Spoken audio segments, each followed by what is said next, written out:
Bubuhayin daw muli ng MMDA ang River Bus Ferry sa Ilog Pasig bilang sagot sa matinding trapiko sa Kamaynilaan. Sinubukan kanina ang ferry service at bagamat mas mabagal, wala namang sagabal sa daan. Saksi si Steve Dailisan. Ang bumper-to-bumper na trapikong kalaban ng mga commuter sa daan, di na raw po problemahin sa Ilog Pasig, sabi ng MMDA, lalo na pag binuhay sa Abril ang River Bus Ferry. Hanggang 40 pasahero ang kasya sa River Bus Ferry na tagboat na kinabitan ng minibus. May life vest din para ligtas sa mga pasahero. Sanay pa rin ang mga kababayan natin sumakay ng yung pampubliko na bus.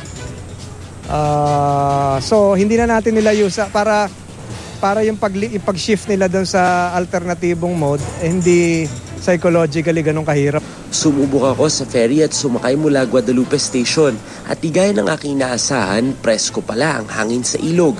Pero di pa kami makadaong sa 11 dating ferry station sa Pasig. Matapos kasing magsara nitong 2011 dahil sa pagkalugi ng dating ferry service, napabayaan na ang mga ito at nasira pa ng bagyo mga gamit at infrastruktura.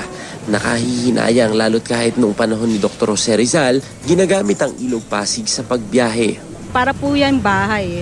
Pag wala ng tao, mabubulok talaga. Bukod sa mga istasyong ito, magdaragdag pa raw ang MMDA ng 4 na missionary o mas maikling service station.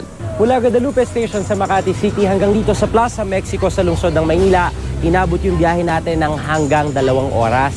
Nasa 5 knots o 10 kilometers per hour lang kasi ang takbo nitong MMDA River Bus Ferry. Pero yung isang dinedevelop nila, kaya raw tumakbo hanggang 8 knots o katumbas ng 20 kilometers per hour. Medyo mabagal pero ang sinasabi nila, wala ka naman daw kalaban na traffic dito sa ilog.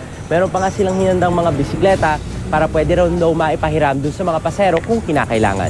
Yung speed nung ferry natin dapat times 2 na para mag 40 minutes. Kasama sa meeting bukas si LTFRB para merong iaamyendang ruta na yung bababaan, AUV o kahit jeep ay may susundo. Kung magkano pamasahe, di pa raw masabi ng MMDA pero tiyak daw mas mura kumpara sa 25 to 60 pesos na pasahe ng dating ferry service.